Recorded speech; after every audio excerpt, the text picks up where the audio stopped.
Our next highlighted speaker today is Dr. Frayne Olson, the crop economist marketing specialist with North Dakota State University Extension.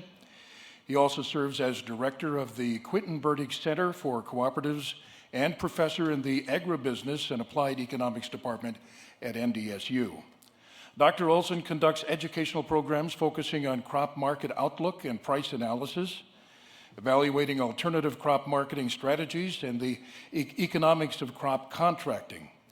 As director of the Center for Cooperatives, he teaches a senior level course on cooperative business management and coordinates the center's search and outreach activities.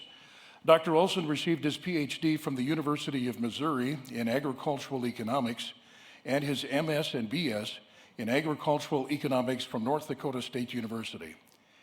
Welcome, Dr. Olson. All right, thank you. So is it okay if I use this one? All right. Now I'm going to give the camera lady a fits because I like to walk back and forth. And the main reason I do that is I just ask that you don't throw any sharp objects or rotten fruit, and then we'll be fine today, okay? So let me move this forward. All right, I'm going to talk about first a bit about a recap and kind of an overview where we are on the dry bean market right now. And I know when Mitch asked me to participate today, I thought, well, okay, I'll do that. And the more I thought about it, I'm going, man, there's going to be guys in the audience that know a lot more about this than I do. Okay, so here's how we're going to work this. I'm going to go through the stuff that I know, and if you say, Olson, you don't know what you're talking about, let's talk about it. So if I misrepresent or misspeak, or if there's something that I'm missing the mark on, somebody holler out and let's get it corrected, right? Is that fair? Because I did my own checking around. I tried to do my own independent, asking and figuring this out. But a lot of this is going to be kind of a recap, and I am going to give kind of a forward-looking on 2024 and what we're seeing there. I'm going to touch a little bit on soybeans because I know that what happens in the soybean market will have a pretty large impact on kind of contract prices as we get into closer to spring. Okay, so let's burn through these. I only have 181 slides. We should be done by 6 o'clock. Anyway, anybody that's heard me before knows that I have a lot of stuff. So let's just kind of a high level, and we're going to zoom down in pretty quickly. In North Dakota, we didn't have as good a production as we did last year, recognizing last year was a pretty darn good year when we look at all dry beans by classes. Fortunately, we did get some information from USDA. We got the January annual production report out last Friday. There was also 4 other reports that kind of put a damper on some of the major markets. We can talk about that in just a minute. So when we compare this year to last year, North Dakota dry bean production in total is down about 14%. When you look nationally, we were about down 7%. And of course, from the marketing standpoint, yes, North Dakota is a really important production zone. What happens here does have an impact on the markets, in particular for pinto beans. But we have to also realize that there are a lot of other growing regions, and to some degree, they can offset any kind of problems or issues we have here in North Dakota. So let's dive into pinto beans first. If we look at planted acreage, we did see a retracement in planted acreage, not only here in North Dakota, but also across the rest of the U.S. So again, North Dakota, looking at the pinto bean number, the gold bars on the bottom are North Dakota acreage numbers, and then the green is everybody else. So we are the dominant place to look for pinto beans. And again, I know the people in the room understand that. So we did see a retracement in the planted acreage. We also see a bit of a retracement in the production levels. So one of the things, again, the gold bars are North Dakota production, the green bars are everybody else in the United States. So a couple things to note here. We get considerable volatility in the production numbers. Some of that, as I noted before, is from the acreage, but obviously a lot of it is also from the yields. Now, our average yields in this region were down a little bit. They were not as bad, I think, as a lot of people were expecting. I know midsummer when I was talking to guys that were getting very, very nervous, very concerned. I know there's some guys that didn't have a great year. For those that caught that August rain showers when they came through, we went, whew, and it didn't turn out quite as bad as we expected. And the other part was we had really, really good quality. In general, we had good quality this year. So here's the point. As we move from 23 into 24, and the challenge I have as a marketing guy is we've got to kind of talk about 2 different crops. We have to talk about the old crop. What do we do with the pricing for the stuff that's still in storage? And then the second part is, what about the outlook for 2024 and contract prices and acreage? So here's the challenge. Yes, we've got still maintaining some pretty good prices historically, and I'll show you that in just a moment, for pintos. We are in a bit of a tight supply situation right now. I'm going to talk a little bit about the export market in just a minute. We are going to have to look at a slight increase in acreage next year. We're going to have an increase in planted acreage to be able to try and rebuild our stocks, because to be honest, if this export market continues, we're going to be coming in on fumes. Now, one of the jobs of the pricing system, one of the jobs of the marketplace is to make sure we don't run out. Okay, so I want to make sure that everybody's really, really clear about that. However, we do need to have an increase in acreage to not only maintain our expected needs for 2024, but also to rebuild some of those inventories so we don't have as tight a margin. Now, the challenge moving forward for the industry, not just individual companies, but for the industry, is going to stimulate that increase in acreage without overdoing it. Okay, so let's look at our volatility in production here. Let me go back. Let's look at our volatility in planted acreage. We have a couple years of lower planted acreage and tight production, and what happens to our production the next year? Okay, so we get these big swings back and forth. We get this big yo-yo effect. And one of the things that I'm a little bit concerned about is, yeah, things are looking right, pretty good right now. It's just I hope we don't overdo the 2024 production. And that's one of the challenges the industry is going to have, is to find that nice little sweet spot. Okay? So, kind of just as a reminder from a demand standpoint, we now know pretty much plus or minus what the production was. We have a general idea of what's in the supply chain right now. Some of that has already been forward priced and forward booked. It's already been sold into the marketplace, even though it hasn't been delivered. So we got two big markets. Obviously, you have the domestic market, you have the international market. The domestic market accounts for about 75% of the total consumption of pintos in the United States, give or take a little bit. Obviously, there's a wide range of uses for pinto beans within the system. The amount, the consumption, the volume that we need for domestic use stays relatively stable. It doesn't bounce around a lot from year to year to year. And that's true for almost every commodity we grow. For almost every crop that we grow and use in the United States, you can say that. Domestic consumption stays relatively stable. So we need that nice, good, stable base, and we can count on it. The swing vote usually is the export market. And so on the flip side, what happens is if we have a lot of extra production, prices are crashing, what we're trying to do is lower the price deep enough that we're able to get rid of our excess production.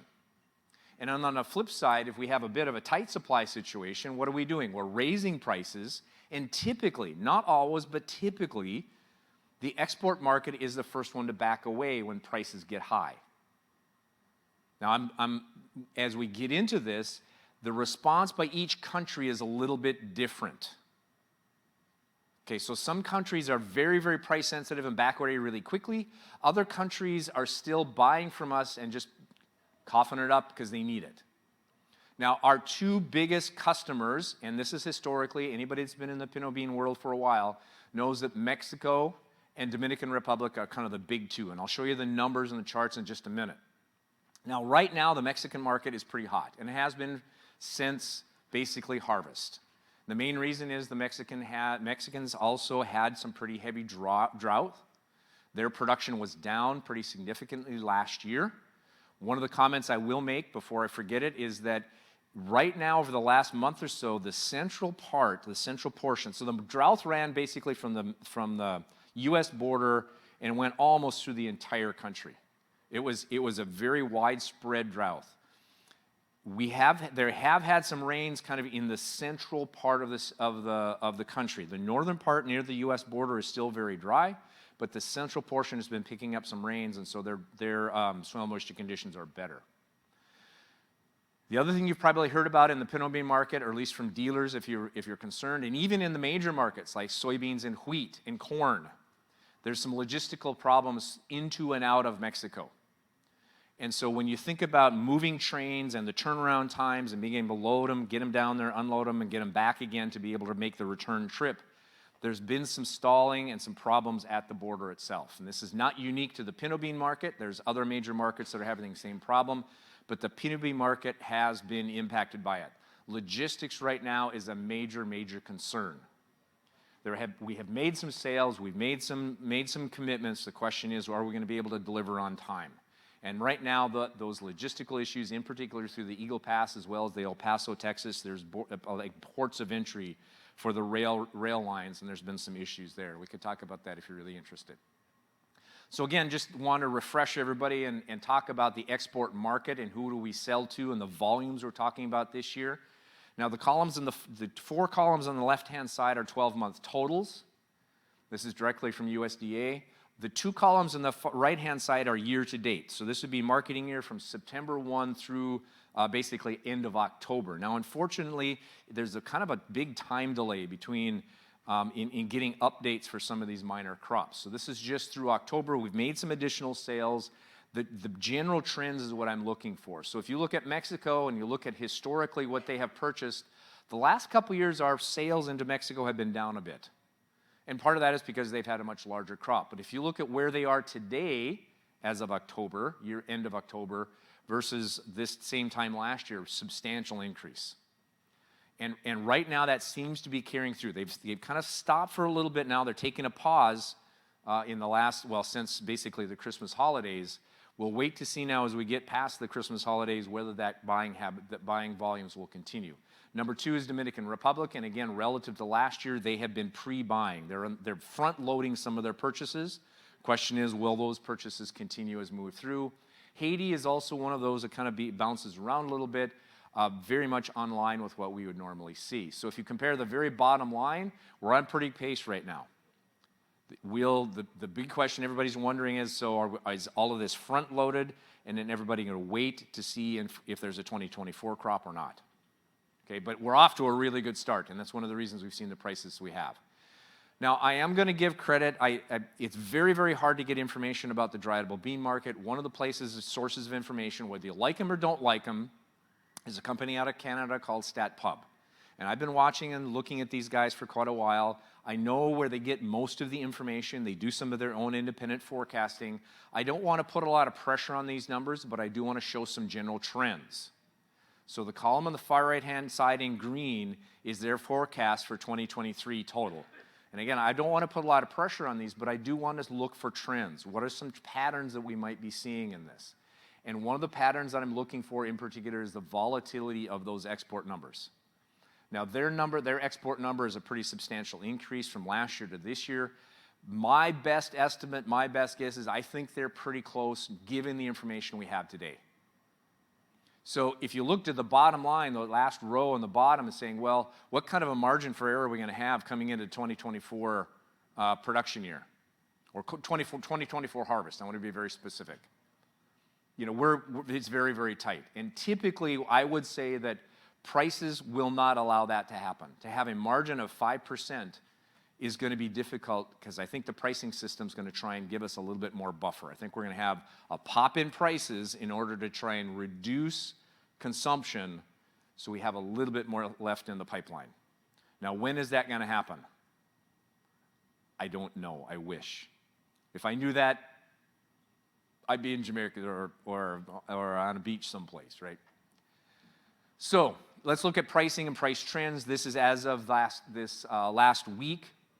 So look at the red bar in the middle. So this is weekly price information for pinto beans from AMS out of USDA. And I gave the other marketing years as a reference point. So the bright blue is last year's numbers. The red is year to date, or this is the most recent information we have. Now, a couple things. We do tend to see some volatility in prices for pinto beans, but what time of year do we normally see that? I'm thinking about timing now. If you're looking for trying to make some additional sales, when do you want to listen to the markets really, really closely? This is a timing question. Usually we tend to have a lot of stability kind of in this January, well, actually into December, January, February time period. By the time we get into March, then we start getting a little bit more excitement. Why is March so important? Guys are finalizing their planting decisions. And so if there's going to be a shock to the market or there's going to be some unexpected numbers, it will likely come as people are trying to finalize their seeding. And again, I know just because you bought the seed doesn't mean you have to plant it. Okay, so we use seed sales as a proxy. And it's a decent proxy, but it doesn't mean that the seed's going to go in the ground. So my point, we tend to have a lot of volatility in prices, a lot of shifting around in prices during spring, kind of the spring planting, spring decision-making season, and then right at harvest as we start to pull stuff off the field, we get better yield results. So those are the two time periods I'm really looking for. If you've got additional pinos to try and market and merchandise, those are the areas you want to go to. Let's look at navies really quick. And I'm only going to do pinos and navies. I don't have a lot of information on blacks. I wish I had better connections, and it's one of my blind spots, which is unfortunate. Okay, so when we look at planted acreage US-wide was down, not only here in North Dakota, but also across the US nation. As a result, we did have, actually, you get outside of North Dakota, Minnesota growing region, you get into Michigan in particular, they had some pretty good yields. And so total production is off, but not off as much as we had first expected. And so there's some interesting things happening in the Navy market. Now, a slight difference between navies and pinos, we have a smaller domestic market and a larger export market in the Navy bean market. So the export market has a kind of a bigger influence on pricing. Domestic is still really, really important, don't misunderstand me, but the impact of exports in the export market has a bigger influence. Now, kind of the surprise this year has been that usually United Kingdom or Great Britain, Italy and Canada are major export destinations. And just as a sidebar, a lot of as you guys know, the Navy beans going into Canada are also transshipped. So basically, it's a first step stopping point, and then some of those navies get re-exported basically into the European market. Now, typically, the United Kingdom or Great Britain is kind of the #1 destination, and then Italy comes in #2. But this year, they're flipped. Okay, so let's look at the numbers. United Kingdom, UK on top. If you look historically, they have been kind of a nice good market for it. Now, recognizing again the last couple of years there has been an import tariff because of some of the trade war issues. There's some holdover things going on from that. So the UK has actually been dropping a little bit. We were expecting once those were removed that the UK export market would rebound. It really hasn't rebounded as much as we had hoped. I think some of that, my personal observation, my understanding kind of how the market is working, is that some of that is being transshipped through Canada. So it's still our beans going to Canada first before they go into the Great Britain market. Now, what's a little bit surprising to me has been, for the last couple of years, is the Italian market has really picked up. And that's been a really nice kind of offset for some of the stuff that used to go into the Great Britain market. And right now, if you look at where we are today, the amount of purchases, total purchases this time this year versus last year, we're ahead. Again, I think some of that's been some front-loaded business. We'll wait to see what happens later on. There might be some seasonality going on. Again, this is from StatPub. I want to give them full credit for it. Again, I just want to show there is some information. If you look across, kind of going across that line of total exports and the variability of exports versus the domestic demand and the variability in that domestic demand, that's kind of part of my story here, right? That the export market tends to be more price sensitive. When we look at absolute prices, again, I want to look at the blue, which is last year at this time, versus the red. So we're off a little bit, but again, we have this time period in these winter months where there tends to be a lot of price stability. There isn't a lot of new news. There isn't a lot of like brand new business that hits the marketplace. A lot of activity coming up in the spring as we're trying to decide how many acres to plant, and again, uncertainty about planted acreage, and a lot of volatility in particular in the fall when we're trying to figure out what kind of yield and total production we have, because all the buyers are trying to figure out, well, where do we need to be and how do we position ourselves to be able to have the supply chain we need. I do want to make a couple comments about the soybean market, because obviously what happens, the dry bean market has to compete against the soybean market to, at a minimum, hold the acres we have and potentially expand some acres. So a couple comments. I'm not going to go through all these numbers. Don't worry about it. Just look at the very bottom line. Last Friday, we got updates on total production as well as consumption for all of the major crops. One of the surprises in the marketplace was that we had a bigger corn crop and a bigger soybean crop last year than we had at first expected, which means our bottom line, our ending stocks, the amount of grain in the system is going to be a little higher than we first expected. That's put a negative tone into the marketplace. On the soybean side, the concern in the soybean market right now is not necessarily the crush demand, which is the blue line on top.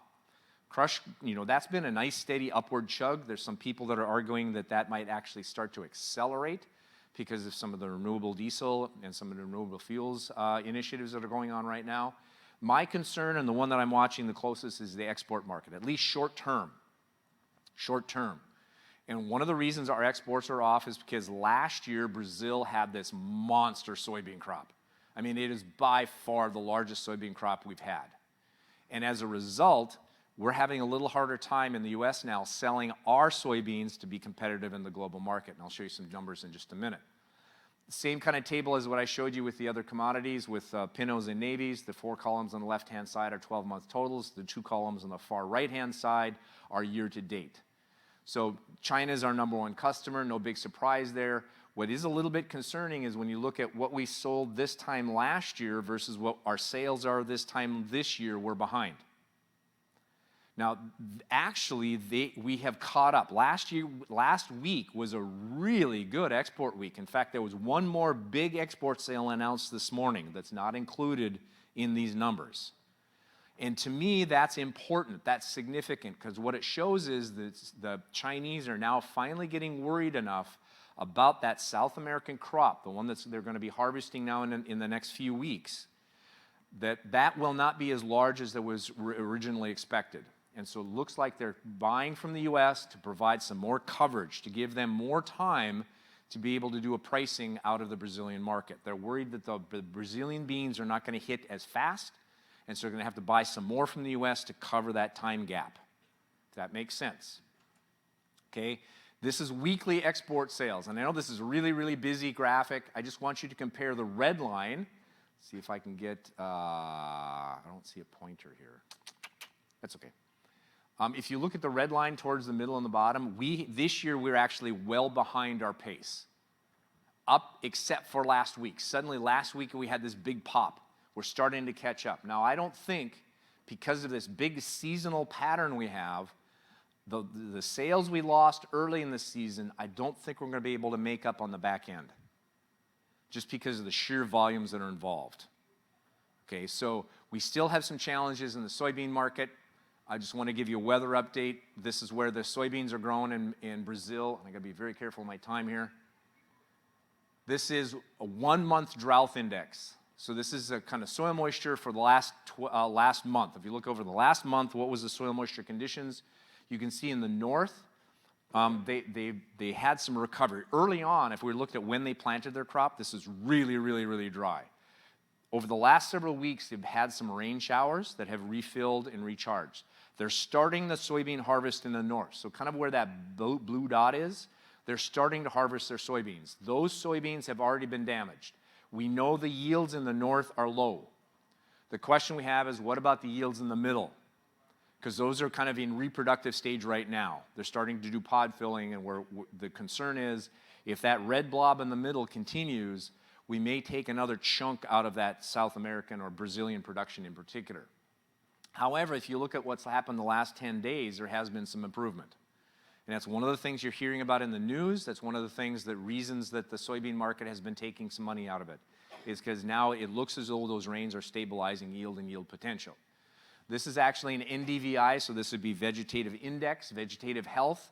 And this is the vegetative health today, or that week, relative to history. So if it's green, it's better than normal. If it's brown, it's less than normal for this week. And notice you can see in the north, because it's not shaded, it's kind of white, it's ready to harvest. There's no green left, right? But as you get into that middle section, you see those pockets. If I go back one, you see the pockets where it's red. You're seeing some of those pockets now where it's starting to show brown, which means that there's the health of the crop is less than we would normally see this time of year. Argentina, which is the other big producer, they had 3 years of continuous drought. They have now been getting rains. The Argentine crop looks fantastic for both corn and soybeans. They have been having a really good year. but they've had 3 continuous years of drought, so they're kind of due for a decent year. This is 1 month drought. Again, the blue means they've gotten the extra rains. They need the extra rains to recharge the soil moisture. This is the last 10 days. Now notice that pocket right there where they've had these really, really heavy rains. That's also right on top of their corn and soybean producing region. So if we look at vegetative health, where do you see that nice brown patch? Right on top of where the purple is. So that brown patch is not because of drought.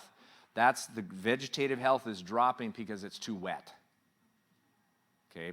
So Argentina is kind of having the opposite problem of a lot of what Brazil is having. So when we look at ending stocks, we look at kind of our available supplies here in the United States, which is the red bar in the very bottom. We're going to have a little more comfortable carryover, but I would not call that excessive. So what happens to prices? This is old crop pricing. You can see over the last about month, since just like the 1st of December, we've had a pretty quick drop. And a lot of that is due to weather and the fact that we haven't been selling into China. We got a little bit of a bump and rebound today, and a lot of that was the export sales. Here's the new crop numbers. So there's old crop, there's new crop. And I know the scaling is a little bit different. So if you look at old crop, today they closed at 12.13. New crop closed at 11.91, plus or minus 30 cents. So my question is, given that you have, let's just call it easy round numbers, $12 in the futures, that puts, cash prices for contract for 2024 soybeans at, what, 11.20-ish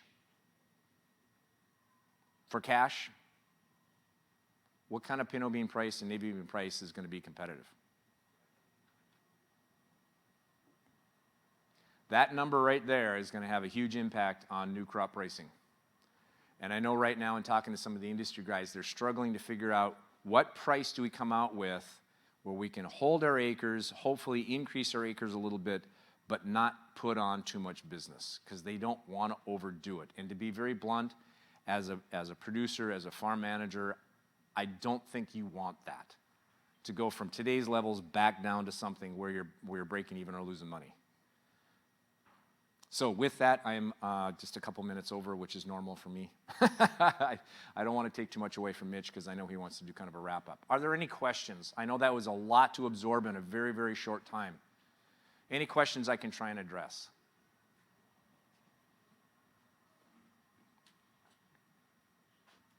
I'll be hanging around for a little bit, so if you guys do want to visit privately, I'd be happy to do that. Mitch, I'm going to hand it back, or whoever's MC and has to clean this up. All right, thank you guys for the invitation. Again, if I said something incorrect, please make sure I get corrected. So thank you very much, guys.